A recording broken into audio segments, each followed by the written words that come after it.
अस्सलाम वालेकुम, मैं हूं रेहान तारिक और आप देख रहे हैं दस्तक। साबिक DGFI बशीर मेमन की हुकूमत पर इल्जामात के बाद उठने वाला तूफान थमने का नाम नहीं ले रहा है। गुज़श्ता रोज वज़ीर आज़म के मुआविन खुसूसी की जानिब से लीगल नोटिस भेजा गया, हुकूमत ने भी भरपूर जवाब दिया, लेकिन आज वज़ीर आज़म पाकिस्तान इमरान खान ने बशीर मेमन के तमाम इल्जामात को सख्ती से मुस्तरद कर दिया है। आज वज़ीर आज़म ने सीनियर साफ़ी और एंकर पर्सन से मुलाकात की है। मुलाकात में उन्होंने बशीर मेमन के तमाम तर इल्जामात बेबुनियाद हैं। बशीर मेमन को फाइज़ के खिलाफ कभी केसेस बनाने या तहकीकात करने का नहीं कहा गया क्योंकि रेफरेंस फाइल करने का काम बशीर मेमन का नहीं था। इमरान खान ने कहा कि बशीर मेमन को मरियम नवाज, नून लीग या पीपल्स पार्टी के खिलाफ केसेस का कभी नहीं कहा। वज़ीर आज़म पाकिस्तान इमरान खान ने सहाफ़ियों को बताया कि उन्होंने खातूने अव्वल की तस्वीर के मामले में मरियम नवाज पर दहशतगर्दी का मुकदमा बनाने का भी कभी नहीं कहा। और वज़ीर आज़म ने तस्लीम किया है कि उन्होंने कहा कि बशीर मेमन सिर्फ ओमनी ग्रुप की GIT में पेशरफ्त पर ब्रीफ किया करते थे, सिर्फ इससे मुतालिक उनसे बात हुआ करती थी। इसी तरह उन्होंने बशीर मेमन को सिर्फ ख्वाजा आसिफ के इकामे के मामले पर तहकीकात का कहा था।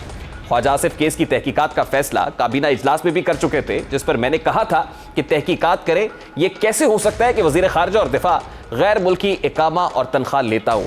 वज़ीर आज़म पाकिस्तान ने बशीर मेमन के इल्ज़ामाती से तरदीद की है, जबकि आज ही साबिक ब्यूरोक्रेट के अहले खाना ने इल्ज़ाम आयद किया है कि Pakistan standardisation and quality authority ने जो PCSQC है, उसने सांगड़ में उनकी घी मिल पर छापा मारा है। यानी साबिक DGFI बशीर मेमन की घी मिल पर छापा मारा गया है, रिकॉर्ड कब्जे में ले लिया गया है, और यही नहीं है बल्कि उनकी ज़मीनों का रिकॉर्ड भी तलब किया जा रहा है। बशीर मेमन के अहले खाना के मुताबिक PSQCA के अमले ने मुलाजमीन को हिरासा भी किया है। अब सवाल पैदा होता है कि क्या हुकूमत ब्यूरोक्रेट के खिलाफ इंतकामी कार्रवाई करने के लिए उनके असासों की मालूमात जमा कर रही है? क्या बशीर मेमन के खिलाफ इंतकामी कार्रवाई मजीद आगे बढ़ेगी? सवाल तो यह है कि अगर एक सरबराह ममलिकत एक ब्यूरोक्रेट के इल्जामात की तरदीद कर रहा है, क्या वज़ीर आज़म को इस मामले पर कोई इंक्वायरी कमीशन नहीं बनाना चाहिए? क्या इस मामले की तहकीकात नहीं होनी चाहिए? क्या इंतकामी कार्रवाई करने से हुकूमत का मौक़िफ़ कमज़ोर नहीं होगा? ये वो तमाम तर सवालात हैं जो हुकूमत वक्त से करने के हैं कि हुकूमत की तरफ से ये जो कार्रवाई हो रही है, और इससे पहले ये कहा जा रहा था कि शायद उनकी घी मिल पर कोई छापा मारा जा सकता है, क्योंकि इत्तलात आ रही हैं, उनके अहले खाना ये कह रहे हैं कि उसके बाद standardisation and quality control authority की तरफ से ये कार्रवाई की गई है कि आपका लाइसेंस एक्सपायर हो गया था। बशीर मेमन साहब की तरफ से जो इल्ज़ामात लगाए जा रहे हैं वो बड़े अहम हैं, और वो इल्ज़ामात जो हैं वो किसी और पर नहीं है बल्कि वज़ीर आज़म ऑफिस पर है और वज़ीर आज़म से मुंसलिक लोगों पर हैं। इस हवाले से आपने देखा है कि शहजाद अकबर साहब ने एक लीगल नोटिस सर्व किया है। वज़ीर कानून ने इस मामले की सख्ती से तरदीद की है, लेकिन आज वज़ीर आज़म इमरान खान साहब की तरफ से भी इसकी तरदीद सामने आ गई है। एक ब्यूरोक्रेट इल्ज़ामात लगा रहा है, बार बार लगा रहा है, लेकिन उसके बाद क्या ये मामला सिर्फ तरदीद से हल हो जाएगा या फिर कुछ और करने की ज़रूरत है? इस पर बात करेंगे। बैरिस्टर चौधरी एतजाज़ एहसन साहब अभी कुछ ही देर में हमें ज्वाइन कर लेंगे, लेकिन उससे पहले एक और अहम मामले की जानिब बढ़ते हैं। इस वक्त कराची में NA 249 का मैदान सज चुका है। वोटों की गिनती का अमल जारी है, दिन भर पोलिंग होती रही, और अभी तक जो स्टैंडिंग्स सामने आ रही हैं, पाकिस्तान पीपल्स पार्टी भी मैदान अमल में है, पाकिस्तान मुस्लिम लीग नून भी है, पाकिस्तान तहरीक इंसाफ भी है, तहरीक लब्बैक पाकिस्तान, कलअदम तहरीक लब्बैक पाकिस्तान का उम्मीदवार भी इस पर कंटेस्ट कर रहा है। अगर वो तमाम तर मनाजिर प्रोडक्शन टीम दिखा सके तो बड़ी मेहरबानी होगी कि दिन भर क्या गहमा गहमी रही है और क्या मनाजिर देखने को मिले हैं, और स्टैंडिंग्स इस वक्त जो मामलात सामने आए हैं उस पर क्या है, क्योंकि दिन भर हमने ये देखा है कि कहीं ना कहीं शो कॉजेस भी इशू हुए हैं, शो कॉज नोटिस जो है इलेक्शन कमीशन ऑफ पाकिस्तान की तरफ से इशू किए गए हैं, लेकिन जो टर्न आउट है वो गैर मामूली कम दिखाई दिया है। कहा यह जा रहा है कि रमज़ान मुबारक का महीना है और उसकी वजह से गर्मी भी रही, शायद इस वजह से वोटर्स बाहर नहीं आ सके हैं। लेकिन एक हैरान कुन बात वो ये है, ये फुटेज भी आप देख सकते हैं कि फॉर्म 45 जो है वो 2 बजे ही इशू कर दिया गया और इस पर रिजर्वेशंस का इजहार भी किया गया। अब मामला ये है कि पाकिस्तान तहरीक इंसाफ की छोड़ी हुई नशिस्त है, इस पर फैसल वोडा साहब जो अब सेनेट में बतौर सेनेटर पाकिस्तान तहरीक इंसाफ को रिप्रेजेंट करते हैं, ये उनकी छोड़ी हुई नशिस्त है, जिस पर फैसल वोडा साहब ने शहबाज शरीफ साहब जो कायदे हिज़्ब इख्तिलाफ हैं कौमी असम्बली में, उनको हराया था और 718 वोटों के मार्जिन, तकरीबन इन वोटों के मार्जिन के साथ उनको हराया। अब क्या पाकिस्तान तहरीक इंसाफ इस नशिस्त का दिफा करने में कामयाब हो पाएगी? दिन भर क्या रहा, हमारे रिपोर्टर्स हमें ज्वाइन कर रहे हैं। मोहम्मद कामरान हमारे साथ होंगे और जावेद कायम खानी हमें स्पॉट से जो है वो अपडेट करेंगे। बहुत बहुत शुक्रिया। सबसे पहले कामरान आपकी तरफ बढ़ते हैं। कामरान, ये बताइएगा कि दिन भर क्या सूरत हाल रही, टर्नआउट क्या रहा, कितने पोलिंग स्टेशंस के रिजल्ट्स अब तक कंपाइल हो चुके हैं, क्या अपडेट्स है आपके पास, और अब तक स्टैंडिंग्स क्या बता रही हैं, कौन सी जमात इस वक्त लीड लेती हुई दिखाई दे रही है? जी बिल्कुल, इस वक्त हम मौजूद हैं बल्दिया टाउन चांदनी चौक पाकिस्तान पीपल्स पार्टी के मरकज़ी ऑफिस में। दिन भर पोलिंग का अमल बिला तातुल जारी रहा। अलबत्ता अगर टर्निंग आउट के हवाले से अगर हम बात करें तो जो 276 कुल पोलिंग स्टेशन थे, उसमें से अभी जो रिज़ल्ट जो जारी हुए हैं, हर जो पॉलिटिकल पार्टियाँ हैं, तमाम सियासी जमातें हैं, उनकी जानिब से अपने अपने जो पोलिंग एजेंट्स हैं उनसे फॉर्म 45 वसूल किया जा रहा है और जो वोट है वो उसको कंपाइल किया जा रहा है। दिन भर पोलिंग का अमल बिला तातुल जारी रहा, लेकिन जो वोटर्स हैं वो बाहर निकलने में वो जो टर्निंग आउट है वो बहुत इंतहाई कम रहा। सुबह के टाइम ज़्यादा रहा और आखिरी के जो 5 बजने से पहले 2 बजे से लेके 5 बजे के दौरान जो वोटर्स हैं वो बाहर निकले और वो अपना जो वोट है वो वोट कास्ट किया। इस वक्त पाकिस्तान पीपल्स पार्टी के मरकज़ी ऑफिस में यहाँ पे मुख्तलिफ जो पोलिंग स्टेशन हैं वहाँ से पोलिंग एजेंट्स फॉर्म 45 लेके यहाँ पे पहुँच रहे हैं और भरपूर अपने जोश जज्बे के साथ, नारेबाजी के साथ अपनी फतह के लिए नारे बुलंद यहाँ पे बुलंद किए जा रहे हैं। वक्फे के साथ यहाँ पे मुझे बताएं कि कब तक बताया जा रहा है पोलिंग स्टेशंस के रिजल्ट्स आ जाएंगे, और स्टैंडिंग्स की मुझे बताएं कि इस वक्त कौन सी पार्टी लीड लेती हुई दिखाई दे रही है, कम से कम जिस पोलिंग स्टेशन पर आप मौजूद हैं यहाँ पर? जी बिल्कुल, ये एक बड़ा हल्का है, इसमें काफ़ी वक्त लग सकता है। अभी तक जो हमें पाकिस्तान पीपल्स पार्टी के जो कैंप से जो हमें नताइज वसूल हुए हैं उसमें 48 जो पोलिंग स्टेशन हैं उनके जो रिज़ल्ट हैं गैर हतमी गैर सरकारी वो हमारे पास पीपल्स पार्टी के ज़राए से हमारे पास मौजूद हैं। पाकिस्तान पीपल्स पार्टी के जो इस वक्त पाकिस्तान पीपल्स पार्टी के मुताबिक 3391 लेके पहले नंबर पर है, टीएलपी ने 3309 लेके दूसरे नंबर पे है, जबकि पीएमएलएन 1969 वोट लेके तीसरे नंबर पे है, पीटीआई 1503 वोट लेके चौथे नंबर पे, जबकि पीएसपी का 5वें नंबर पे 1430 वोट हासिल किए, जबकि एमकेएम ने 1716 बहुत बहुत शुक्रिया आपका। जावेद कायम खानी की तरफ भी मुझे बढ़ना है, लेकिन उससे पहले बैरिस्टर चौधरी एतजाज एहसन साहब ने हमें ज्वाइन कर लिया है। बहुत बहुत शुक्रिया। मैं जावेद कायम खानी आपकी तरफ आता हूं और आपसे जानने की कोशिश करूंगा। इंटरेस्टिंगली तहरीक लब्बैक पाकिस्तान जिस पोलिंग स्टेशन पर कामरान मौजूद हैं, कलअदम बैंड आउटफिट है हुकूमत ने करार दी हुई, लेकिन बड़ी लीड लेती हुई दिखाई दे रही है, और जिस पोलिंग स्टेशन की ये बात कर रहे थे वहां पर सरे फहरिस्त भी दिखाई दे रही है। एजाज साहब, बहुत बहुत शुक्रिया आपके कीमती वक्त के लिए। आपसे मुझे गुफ्तगू करनी है सर, साबिक डीजीएफआई बशीर मेमन के मामले पर एक साबिका ब्यूरोक्रेट है और वजीर आजम ऑफिस पर इल्जामात दर इल्जामात लगा रहा है, यूं कहिए कि इल्जामात की बौछार हो रही है। कल हमने देखा एक डेफेमेशन नोटिस आया शहजाद अकबर साहब की तरफ से, वजीर कानून फरूख नसीम साहब ने बिल्कुल इल्जामात की सख्ती से तरदीद की है, आज वजीर आजम पाकिस्तान ने भी तरदीद कर दी है। आपको लगता है कि हुकूमत इस मामले पर कोई डिफेंसिव पोजीशन अपनाए हुए है, दिफाई पोजीशन पर दिखाई दे रही है आपको? दिफाई पोजीशन तो जरा उसमें उनको नहीं पड़ती है क्योंकि उन पे डायरेक्टली बराह रास्त इल्जाम लगा रहा है और बड़े संगीन इल्जामात लगा रहा है। लेकिन मैंने वैसे इस किस्म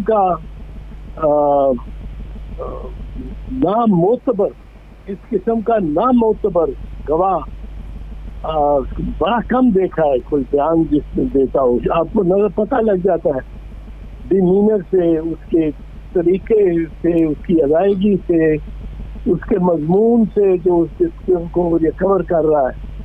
और मैं समझता हूँ कि ये पीटीआई की हुकूमत बड़ी इस मामले में खुशकिस्मत है कि ये तो बराह रास्त नजर आता है कि ये कहाँ से बोल रहा है और किसके हक में बोल रहा है और किसकी वकालत ये कर रहा है। और इसकी अगर आप वो सुने तकरीर और वो भी जो भी बयान है, और मैं जब ये अभी बात कर रहा हूँ तो इसके बाद आप एक दफा इसको जरूर देखिए जिस नजरिए से और जाविये से मैंने देखा है कि एक गवाह, ये हमारे कानून में बिरा का एक बड़ा ही साइंस है और साइंस ऑफ एविडेंस है, और उसमें बिरा का बहुत अहम किरदार है। और गवाह की का एतबार मोतबर होना, इसके लिए भी असूल है बहुत सारे कि किस तरह मोतबर होता है। एक गवाह जो ना मोतबर होने की सबसे पहली उसकी दलील ये होती है कि वो जाल बहुत फैला देता है। वो इतना जाल फैलाता है कि आप यकीन ही नहीं कर सकते। मिसाल के तौर पे 2 भाइयों ने कत्ल किया हो तो वो बड़े भाई को भी, तीसरे भाई को भी, चौथे भाई को भी, चचा को भी, मामू को भी कोई ना कोई किरदार दे देगा। एक ने बताया उसको निशाना लो, एक ने ललकारा मारा मार दो, एक ने वो उसको बंदूक पकड़ाई। बिल्कुल समझ गए साहब, कथा कलामी की माजरत। लेकिन आपको ये नहीं लगता सर कि ये इल्जामात अमूमन हमने माजी में देखा है कि कोई भी रिटायर्ड ब्यूरोक्रेट ऑपोजिशन के खिलाफ तो लगाता है, लेकिन यहां पर साबिक डीजीएफआई बशीर मेमन साहब हुकूमत वक्त पर इल्जामात लगा रहे हैं, यानी बराह रास्त हुकूमत को अटैक किया जा रहा है। और आपके पता है हुकूमत के पास तो तमाम इदारे होते हैं, पावरफुल होती है, तो फिर बशीर मेमन साहब इतने तगड़े कैसे हैं, या उनके हाथ मजबूत करने वाले कौन हैं और इतने पावरफुल है कि हुकूमत वक्त को डायरेक्टली इल्जामात की जद में ला सकें? मैं तो समझता हूँ कि वो फंसा हुआ है, और फंसा हुआ कहाँ है। आप जरा पिछले साल जाइए, वो प्रेस कॉन्फ्रेंस जो मोहतरमा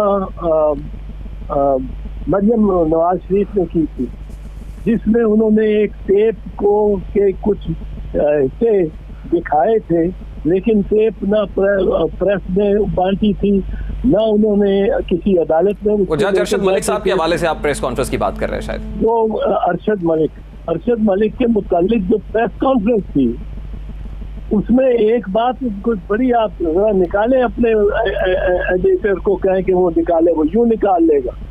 उसमें मरियम नवाज शरीफ, आपको याद होगा, उन्होंने कहा कि मेरे पास और भी इस किस्म की बहुत रिकॉर्डिंग है, मैं सिर्फ अभी नाम नहीं लेना चाहती, मैं आपको मौका देना चाहती हूँ, मैं मौका देना चाहती हूँ कि आप इस्लाह कर लें अपनी, वरना मेरे पास ऐसी रिकॉर्डिंग है कि हिल जाएगा सब कुछ। अब वो रिकॉर्डिंग, वो ऐसी रिकॉर्डिंग है जैसी एक रिकॉर्डिंग अरशद मलिक के बारे में थी, उसकी बड़ी बेहुदा हरकत करते हुए एक खातून के साथ, जो सोशल मीडिया पे बड़ी चलती रही। वो उस किस्म की रिकॉर्डिंग अगर मरियम बीबी खुद कहती है कि उनके पास है, तो उन्होंने ये तो बेचारा उसके बाद क्या कर सकता है अगर इसी को रिकॉर्डिंग उस किस्म की दिखा दी जाए। आप ये कह रहे हैं कि शायद नून लीग के पास कोई बशीर मेमन साहब की कोई कमजोरी है और वो ब्लैकमेल हो रहे हैं किसी के हाथों? वो तो उन्होंने खुद का, नून लीग खुद कहती है, मरियम बीबी खुद कहती है, मैं नहीं कह रहा हूँ। नहीं, लेकिन एतजाज साहब अगर ऐसा है तो फिर तो हुकूमत के पास इदारे हैं, हुकूमत तो बड़ी स्ट्रांग है, उनको कोई इंक्वायरी कमीशन बनाना चाहिए, इदारों से छान फटक करानी चाहिए कि ये किसके कहने पर, किसके इमा पर हो रहा है। फिर तो हुकूमत के लिए तो सेकंड्स की गेम है एतजाज साहब। हुकूमत ने 2 काम तो कर दिए हैं मेरे ख्याल में। ये अदालत में तो ले गई है इस शख्स को, जो इतने, आप देखें किस तरह वो वाइड नेट करता है, वो किसी को छोड़ता ही नहीं। वो बीच में असफान यार वली खान को भी ला रहा है, वो बीच में खुर्शीद शाह को भी ला रहा है, वो बीच में आसिफ जरदारी को भी ला रहा है। और आसिफ जरदारी और खुर्शीद शाह के खिलाफ वो बड़ा सख्त, और सारा जो केसेस जो इससे बनाए थे और बाकायदा क्राफ्ट किए थे, वो सारे इसने किए थे।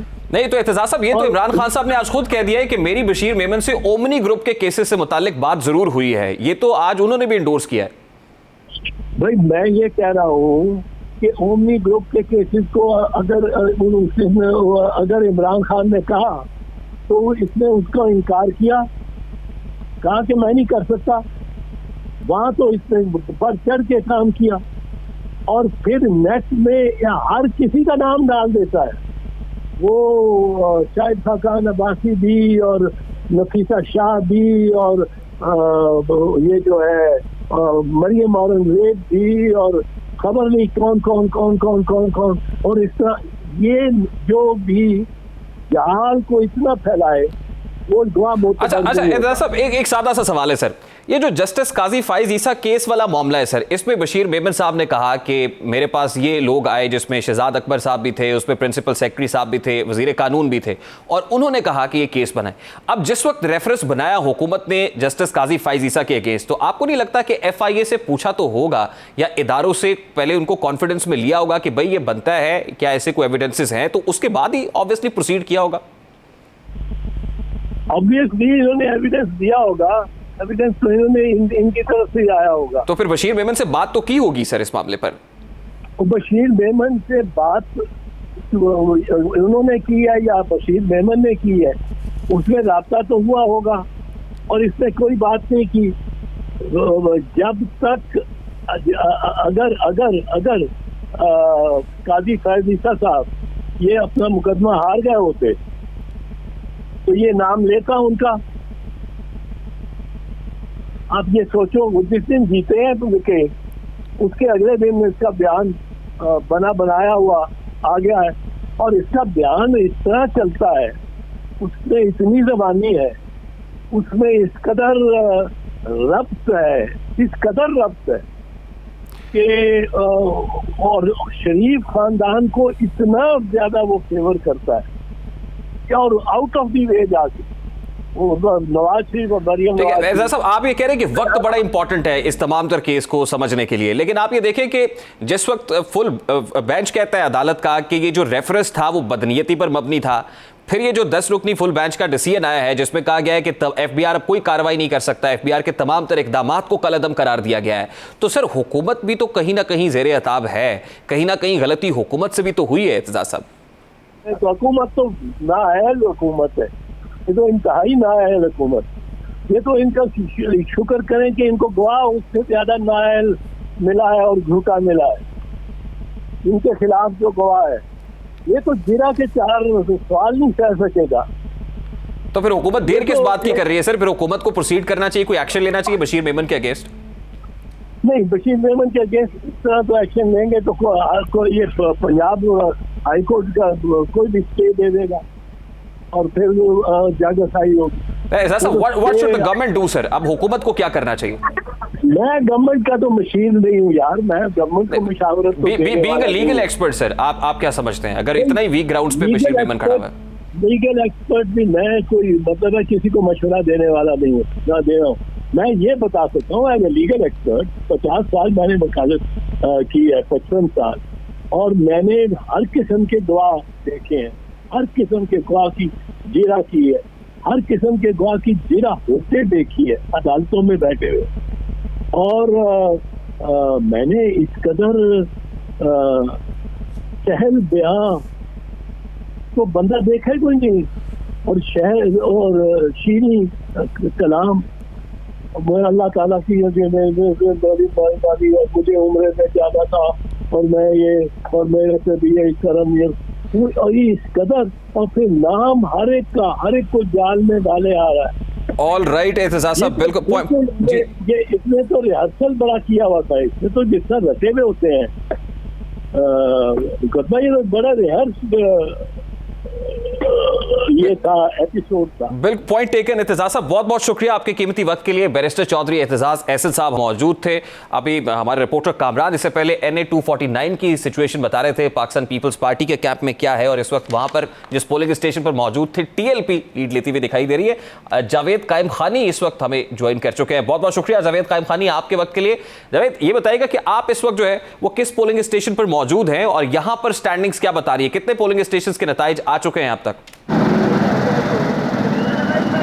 बिल्कुल जी, गैर हतमी और गैर सरकारी नताइज हैं ये, और रिटर्निंग अफसर के पास फॉर्म 45 जो है वो मुख्तलिफ पोलिंग स्टेशन से पहुंचना शुरू हो गए।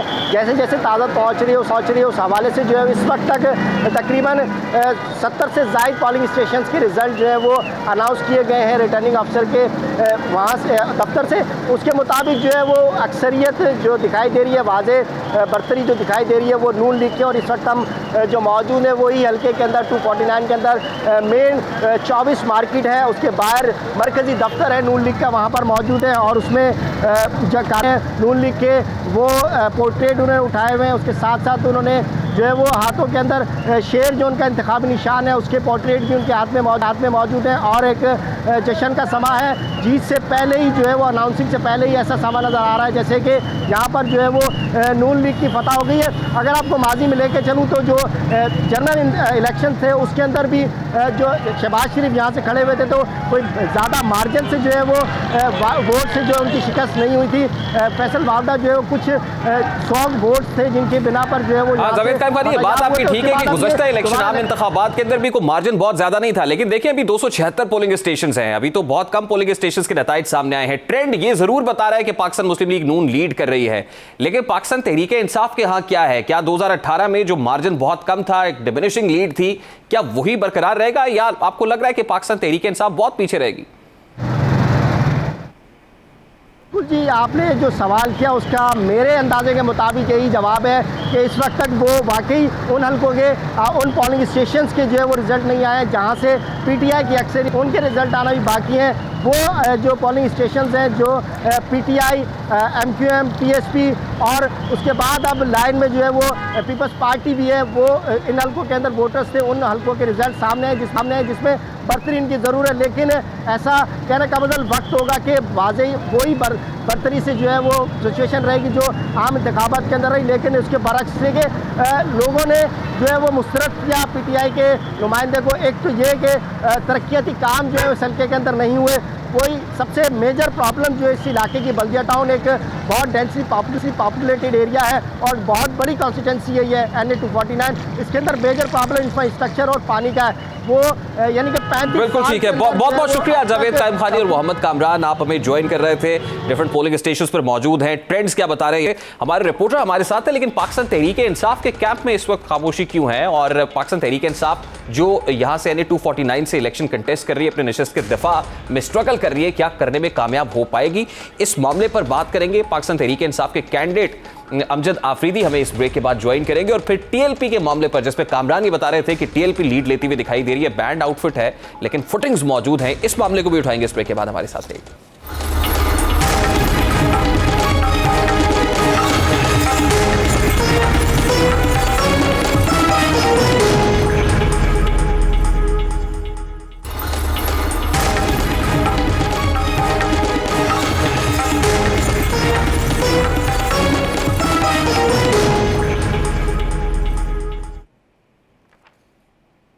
Welcome back. इस वक्त हल्का NA 249 से पाकिस्तान तहरीक इंसाफ के उम्मीदवार अमजद खान आफरीदी ने हमें ज्वाइन किया है। बहुत बहुत शुक्रिया अमजद आफरीदी साहब आपके वक्त के लिए। सबसे पहले तो ये फरमाइएगा कि आम इंतखाबात 2018 में यहाँ से पाकिस्तान तहरीक इंसाफ कामयाब हुई थी, आप उस नशिस्त का दिफा कर रहे हैं, क्या दिफा करने में कामयाब हो जाएगी? क्योंकि इस वक्त जो नताइज सामने आ रहे हैं, जब तक जितने पोलिंग स्टेशन के नतीजे आए हैं, ट्रेंड ये बता रहा है कि पाकिस्तान तहरीक इंसाफ तीसरे से 5वें नंबर पर फॉल कर रही है। ऐसा क्यों है? क्या लग रहा है आपको कि पाकिस्तान तहरीक इंसाफ की नशिस्त सिक्योर करेगी एक बार फिर?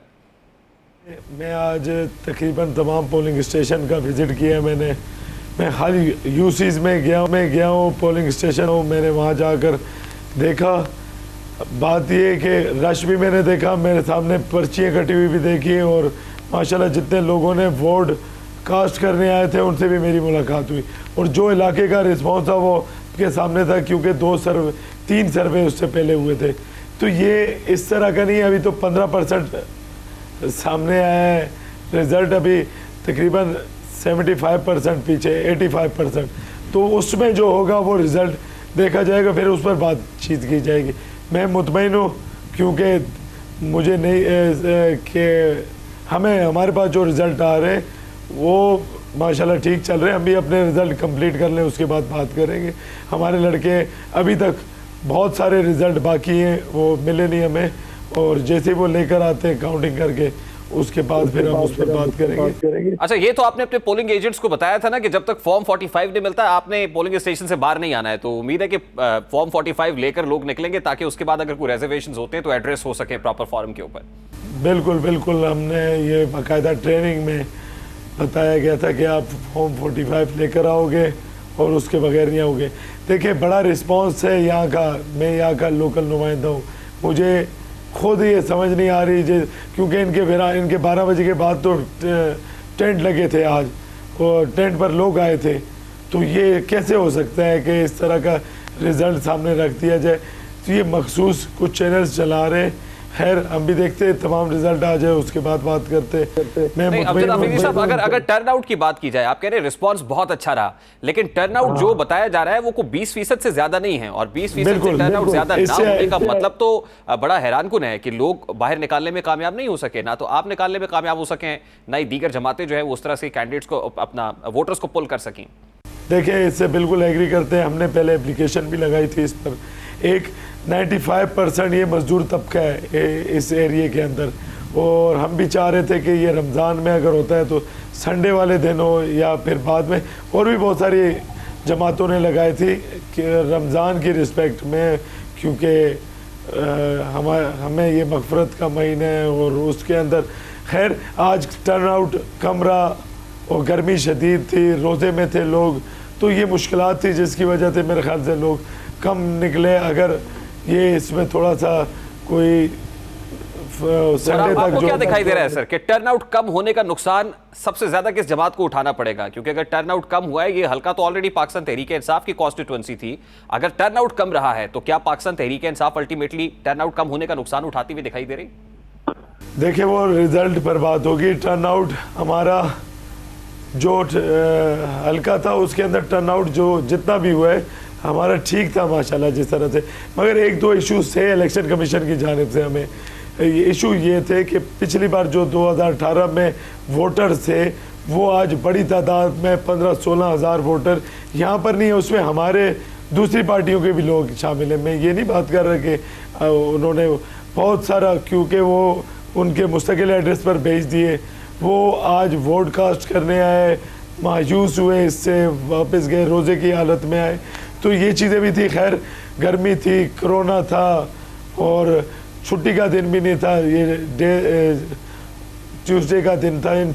देखिए अब रिजल्ट आता है उस पर बात करते हैं। हमें यहाँ के लोगों का रिस्पॉन्स। अमजद आफरीदी साहब, तमाम तर पोलिंग स्टेशन के नतीजे आने के बाद आप खुद को किस जगह पर खड़ा देखते हैं? आपकी स्टार्टिंग क्या होगी तमाम पोलिंग स्टेशन के नतीजे जब आ जाते हैं तो?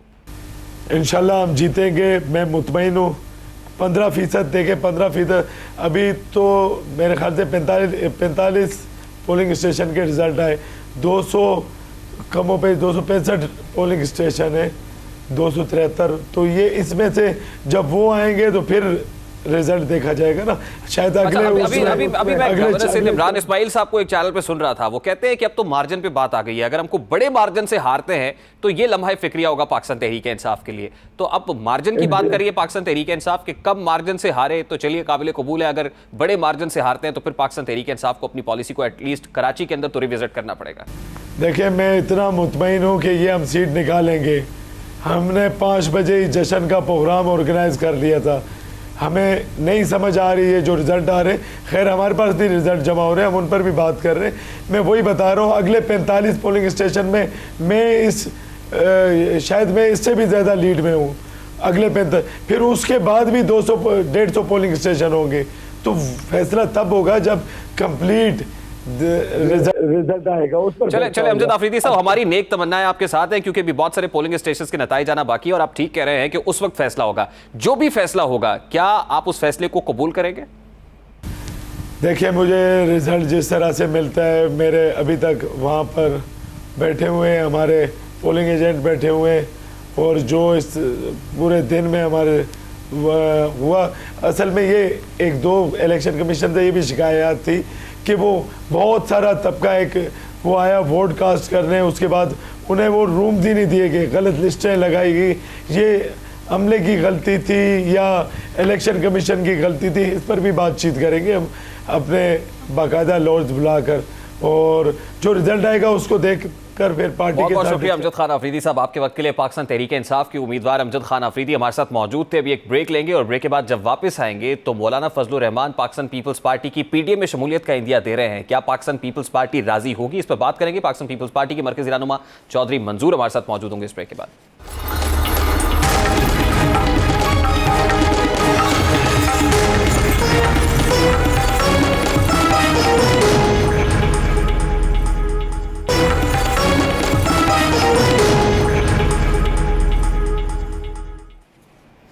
Welcome back. मौलाना फजलुर रहमान ने आज एक बार फिर पीपल्स पार्टी की पीडीएम में वापसी की नवीद सुना दी है। क्या पीपल्स पार्टी फिर से पीडीएम के बेंचेस पर आकर बैठ जाएगी, इसी मामले पर बात करेंगे। पीपल्स पार्टी के मरकजी रहनुमा चौधरी मंजूर साहब ने हमें ज्वाइन किया है। बहुत बहुत शुक्रिया चौधरी मंजूर साहब आपके वक्त के लिए। सबसे पहले तो ये फरमाइएगा कि मौलाना फजलुर रहमान साहब ये कह रहे हैं कि ना तो पीपल्स पार्टी और ना ही एएनपी का इस्तीफा आपने मंजूर किया और फिर नून लीग की अब कमान शहबाज शरीफ साहब संभालेंगे when it comes to PDM.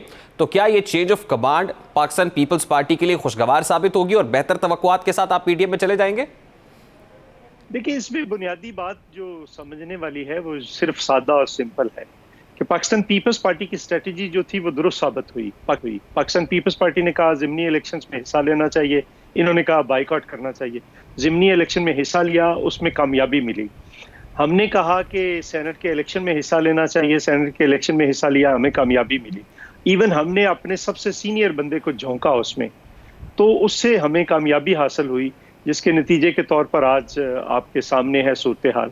तो अब भी हमने कहा कि इस्तीफे कोई ऑप्शंस नहीं है, तो उस पर अब मुस्लिम लीग नून ने भी आज कह दिया कि इस्तीफे कोई ऑप्शंस नहीं है। तो इससे आप एक पॉलिसी शिफ्ट देखें दोनों पार्टियों, दोनों ग्रुपों के दरमियान। तो वो जो हमने बात की थी मुस्लिम लीग लंदन वाली और मुस्लिम लीग पाकिस्तान वाली, तो उसमें अब मुस्लिम लीग पाकिस्तान अगर डोमिनेट करेगी तो उससे एक पॉलिसी शिफ्ट है। हमें हमारे प्रिंसिपल स्टैंड को कोई फर्क नहीं पड़ता। चौधरी साहब, आप पाकिस्तान मुस्लिम लीग नून का कंपैरिजन एमक्यूएम पाकिस्तान के साथ कर रहे हैं कि लंदन और फिर पाकिस्तान, और फिर आपने लंदन से कुछ सियासी टारगेट किलर्स का जिक्र भी हमारे शो में किया था। तो आपको लगता है कि वो लंदन से जो सियासी टारगेट किलर्स हैं उनको पाकिस्तान पीपल्स पार्टी फिर काबिल कबूल होगी? मेरा ख्याल है वो उनको बैक सीट पे भेज दिया जाएगा अगर पॉलिसी शिफ्ट है, जो कि हमें इस वक्त किसी हद तक नजर आ रहा है, तो उनको बैक सीट पे भेज दिया जाएगा। कुछ सेन आवाजें सामने आएंगी। देखिए, अगर ये शौरी तौर पर पीडीएम उस वक्त ना तोड़ते तो आज क्या सूरत हाल होती।